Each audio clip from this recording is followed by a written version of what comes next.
Welcome to The Explainer. Today we're talking about a tiny, almost invisible insect whose bite is, well, surprisingly dangerous.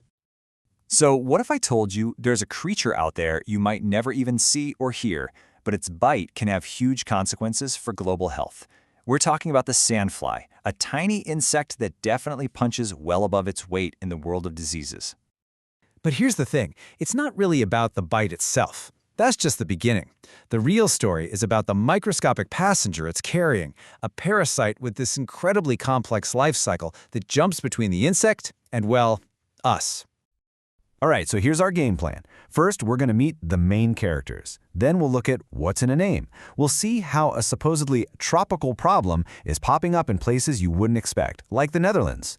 We'll get into the nitty-gritty of how it's all transmitted, and finally, we'll look at the risks and what we can do about them. All right, let's get right into it. The first thing we absolutely have to do is separate the two main players in this drama. It's super easy to get them mixed up, but they're completely different organisms with totally different jobs. Okay, so on one side, you've got the Lutzomyia sandfly. Now, this is the vector. It's a metazoan, which is just a fancy way of saying it's a multicellular animal, like us. And it's an ectoparasite. It bites from the outside. The best way to think about it, it's the delivery truck. And on the other side, that's the Leishmania parasite. This is the pathogen. It's a protozoan, a tiny single-celled critter. And it's an endoparasite, meaning it lives inside its host. This is the dangerous cargo. So what makes this delivery truck so darn good at its job? Simple. Stealth. I mean, we all know the buzz of a mosquito, right? You don't get that with the Lutzomyia sandfly. It is incredibly hard to spot. We're talking tiny, just 2 to 3 millimeters. It's hairy, kind of looks like a tiny moth. And it doesn't really fly so much as it hops. Just these short, silent little jumps.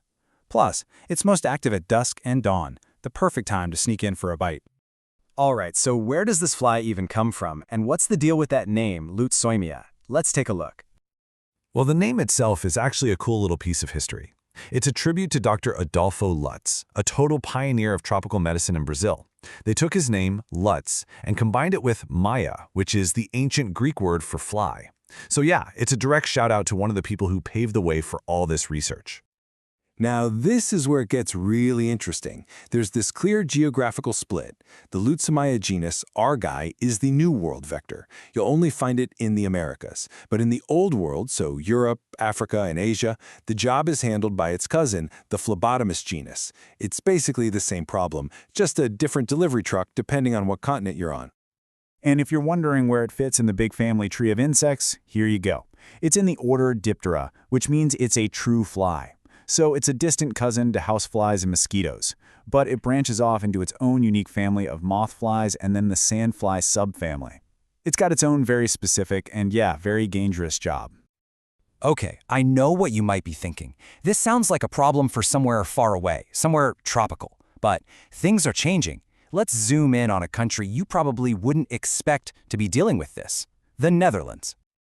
Right now, the Lutzomyia sandfly itself doesn't live in the Netherlands. The climate's just not quite right for it, yet.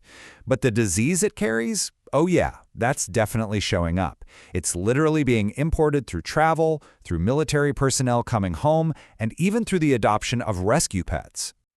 And this isn't just a guess. We have the numbers to prove it.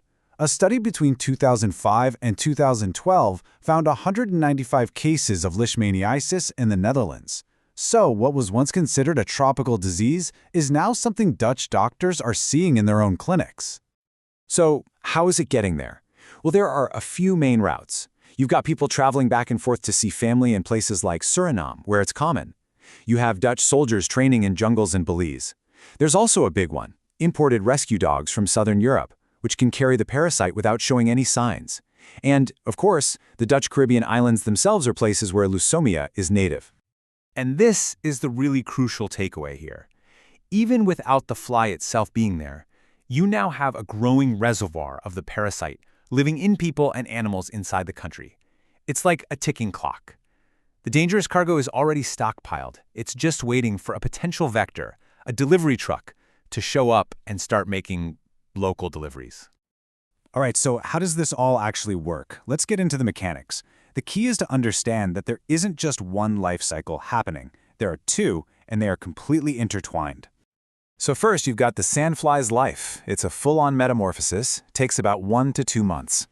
And here's a key difference from mosquitoes. They don't need standing water. Nope. They lay their eggs in damp soil, rich with organic stuff. The larvae hatch, go through a few stages, find a drier spot to become a pupa, and then, poof, out comes the adult fly, ready to start the whole thing over. And that brings us to the second and much more sinister cycle. This is where the adult female fly essentially turns into a tiny, flying biological syringe, a shuttle for that dangerous cargo, the leishmania parasite.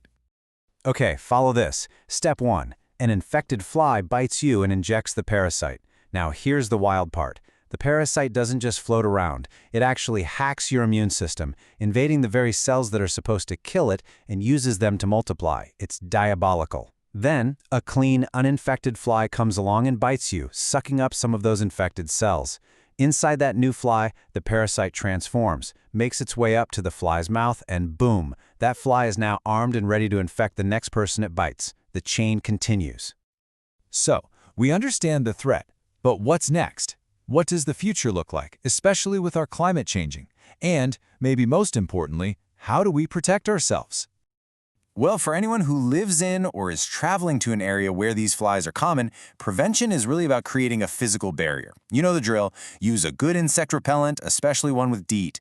Wear long sleeves and pants. If you can, sleep under an insecticide-treated bed net. And definitely try to avoid being outdoors at night or during dusk and dawn when they're most active. Oh, and screens on windows and doors are a huge help. But here's the thing. Personal bug spray might not cut it in the long run. Scientists have run the climate models, and they're projecting that by 2050, the climate in parts of the Netherlands could actually become warm enough for these sandflies to live there permanently. And that changes everything. It means those imported cases we talked about could suddenly become the start of local outbreaks. The risk goes from low to moderate. And this brings up a huge question, not just for the Netherlands, but for all of Europe. As these vectors march north with a warming climate, are we ready? Are our public health systems equipped to handle diseases they've never really had to deal with before? It's a massive challenge, and it's going to force us to completely rethink what we call a tropical disease. So we put this whole explainer together using a pretty powerful deep search. If you're the kind of person who likes to see the raw data, we've got you covered. You can find a detailed list of all our sources in the Notebook LM document linked right in the description.